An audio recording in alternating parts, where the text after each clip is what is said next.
Tell you, this reporter right here, Mr. Greg Doyle, oh, he's back. Oh, he's hella back. Oh, he's back, bruh. Yes, and fans are pissed off. And he wrote an article, but we're going to dive into this article right here. Fans furious as reporter banned over Caitlin Clark incident returns to the Fever. He's back, baby. After not covering the Indiana Fever in person for over a year, Indianapolis Star columnist Greg Doyle. There is trouble brewing in the Indiana Fever world. Most people remember the moment when a reporter approached Caitlin Clark during one of her earliest press conferences. That exchange has never really left the conversation, and now it is sparking fresh outrage. The reporter in question was Greg Doyle of the Indianapolis Star. Indianapolis Star columnist Greg Doyle made his return to Gainbridge sidelines on Saturday for the team's preseason matchup against the Washington Mystics. Now, with that being said, but given Doyle's controversial history with the team's biggest star, Caitlin Clark, many fans weren't thrilled. Doyle had a bizarre run-in with Caitlin Clark during her first press conference, right? Now, we all remember that. Now, this same reporter was able to come back last year. During that initial press conference, Doyle made an unusual comment to Clark, telling her that if she started doing the heart gesture toward him the way she does toward family after games, things between them would go just fine. That moment stuck with fans and was never forgotten. After staying away from covering the Indiana Fever in person for over a year following that incident, Doyle made his return to the sidelines during the team's preseason matchup against the Washington Mystics. Given his history with Caitlin Clark, the fan base was not happy about his reappearance. Was able to come back last year, right? Now, he's been quiet and cool.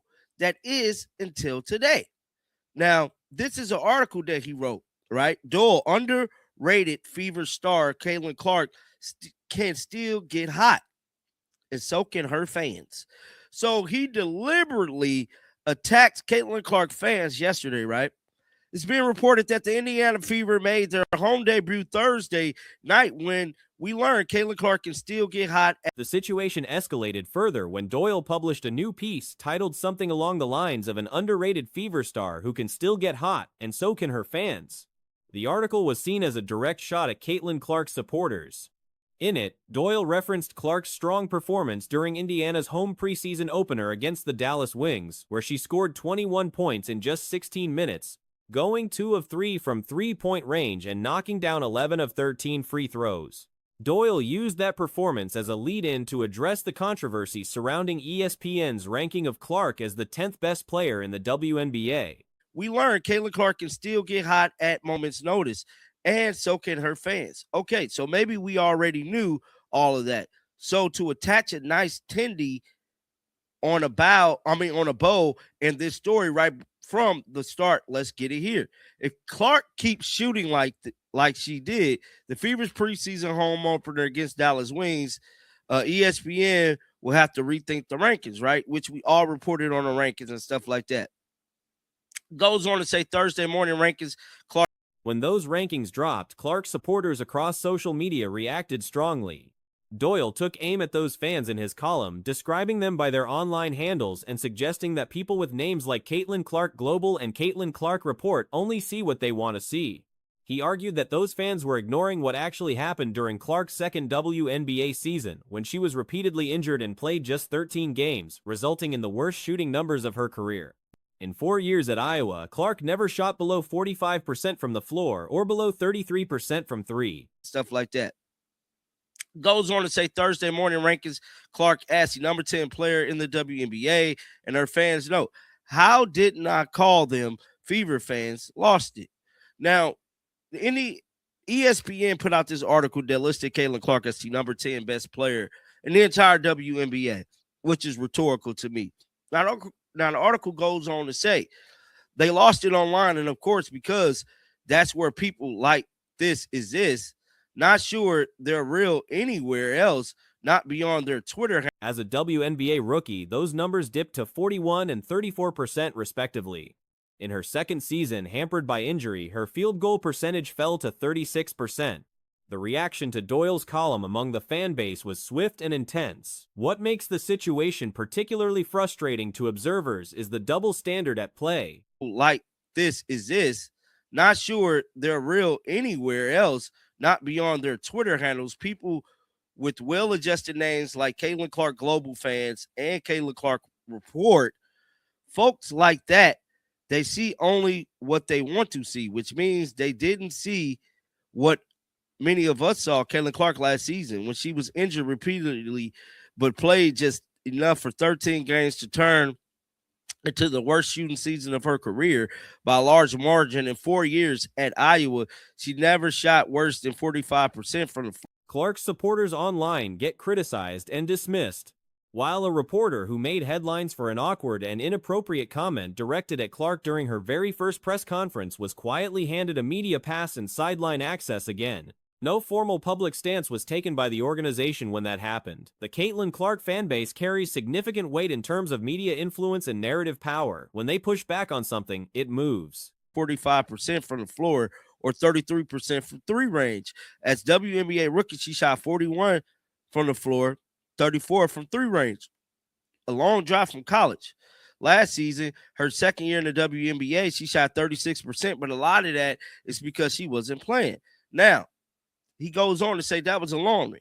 Then comes Thursday night when Clark scores 21 points in 16 minutes. She took 6 shots from the floor, and that's where I messed up on in my video. She took 6 shots from the floor. Doyle's decision to single them out in print is being viewed as a deliberate provocation, one that reopens a chapter many thought had been quietly closed. The fact that he was welcomed back without much public acknowledgement only adds to the frustration. Fans are not just upset about the article itself. They are upset about what his return and this new column together represent a lack of accountability for those operating within official media structures, while everyday supporters face constant scrutiny for expressing the exact same level of passion online. Shots on the floor. She was 2 of 3 from 3 and made 11 of 13 free throws. Well, all was right except for the ESPN looks. Preseason conversation. Also, the bots were all ESPN drops massive disrespect list with Caitlin Clark hitting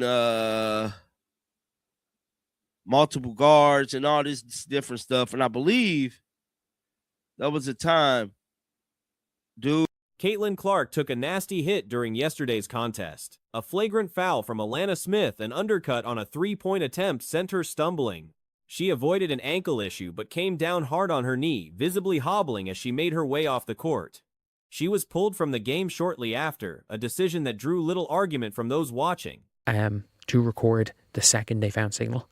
But yeah, so Caitlin is playing tomorrow. And I'm not concerned. I'm like, should she be playing? Should she really be playing? My hope is that she's there to play against Indy. She starts the game, shoots 3 3-pointers, gets subbed off for Raven. They play out the rest of the game without her on the floor. She gets a couple of reps in with Lee. The Indiana Fever have since confirmed Clark will suit up for the next outing. The hope from most observers is that her involvement stays limited under 8 minutes ideally, maybe a couple of early possessions to connect with Aaliyah Boston, a few transition threes, then off the floor for the remainder. Something like, start the first quarter, get some touches, let Raven and Ty Harris carry the load, maybe check back in briefly for the opening stretch of the second quarter, then call it a night. Playing her heavy minutes in what amounts to an exhibition against Nigeria makes very little sense. Out the rest of the game without her on the floor. She gets a couple of reps in with Aaliyah Boston. Ty Harris is in. Ty Harris gets her 10 minutes. Aaliyah gets a few reps with Caitlin. And then Caitlin comes in for 3 minutes to start the second half. Or for 3 minutes to start the third or the second quarter. Gets a couple of passes with Aaliyah. They combine their minutes. And then in the end, Caitlin goes and subs the rest of the game off. That is my hope, that she plays over 6. She plays under 8 minutes. Because if we see Caitlin Clark again... This is not a meaningful game. If Nigeria pulls off a win or Kalani has a big night, it simply does not register. It carries 0 weight. A preseason result means nothing. The Liberty dropped a game to the sky by 50 inches preseason once and went on to be the Liberty. Over 6. She plays under 8 minutes. Because if we see Caitlin Clark again playing 15, 16 minutes in a meaningless game against Nigeria after getting taken out of it by Alana Smith, it's like these basketball plays happen. Like, I think everyone can agree basketball plays happen. Alana Smith, it was not a dirty play. It was not a cheap shot. It was a flagrant one, but it was a basketball play. They happen. Basketball plays happen all the time. Basketball plays that people get injured happen all the time. It can happen in any given game, especially now thankfully now with the refs calling them, the likelihood of it like being anything. Context matters. What does matter is keeping Clark healthy. The Fever pushed her too hard in preseason last year and paid for it. She has already logged around 32 minutes across 2 preseason appearances, and while she looked sharp in stretches, particularly the first and third quarters against the Liberty, there is nothing left to evaluate. The refs calling them, the likelihood of it like being anything major is a lot lower. That being said, they happen. But if you are the Indiana Fever, you've got to be careful. This is a player who you overran in preseason last year and got hurt, and she's already taken a tough enough hit in preseason. She's taken a big hit, and that has obviously negatively affected, it pulled her out of the game. And I get it, it's nothing, but still, you cannot. Consistency in preseason is irrelevant. No one expects a star to play like it is a playoff elimination game when the games do not count. Ideally, Clark gets her time on the floor, shoots a few open threes in transition, connects with Boston, and avoids any physical contact entirely. No defensive assignments. You have to be cautious in a game that does not matter. When she's already played 2 preseason games and looked fantastic she has played 4 quarters of basketball. And she has played, how many minutes did she play? So did she play like 16 and 16? I think she's played 32 minutes of basketball, and she's looked fantastic in 24 of them, albeit complete another dog shit in the other 8. Let's be real. Fantastic first quarter against the Liberty. No drives into traffic. No shots with a defender within 10 feet. Just enough court time for the crowd to see her, then back to the bench. First quarter against the Liberty. Fantastic, absolutely fantastic first quarter, and fantastic third quarter. Complete dog shit second quarter yesterday. It happens. Like in preseason, I don't care about someone's game consistency in preseason. She wasn't playing like Paige Beckers pretending it was Game 7 of the WNBA finals. Like, she wasn't. This team was there to get reps up. But surprised Caitlin Clark's going to play. Yeah. She might not play tomorrow if she does. Temi Dantas remains a puzzling case. Overseas footage shows a capable player who moves well, screens effectively, and makes sensible decisions. On American soil, that version disappears entirely. She might not play tomorrow if she does. It'll be the first quarter to get Boston time. That's what I'm hoping. That's what I'm hoping. I really do hope that. Can we just get Passat a spot and cut Dantas? Dantas is a sweet woman. Like, Dantas is bad. I'm going to be very clear here. Demiris Dantas is, like, I don't understand how, like, even the likes of Mike James and Shane Larkin and stuff, it's because, these are players that the ball watching, the absent screens, the low percentage threes that keep missing it is a strange and consistent pattern that has not resolved itself. Kiana Taylor has looked sharp against lower level competition and deserves a large block of minutes.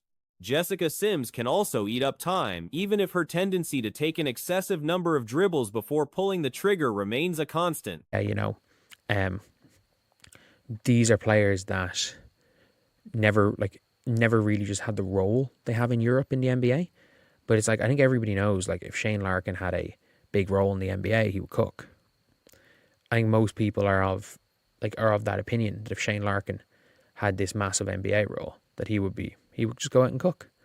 And whenever Mike James got a role, he cooked. Whereas I've never seen anything like Dantas.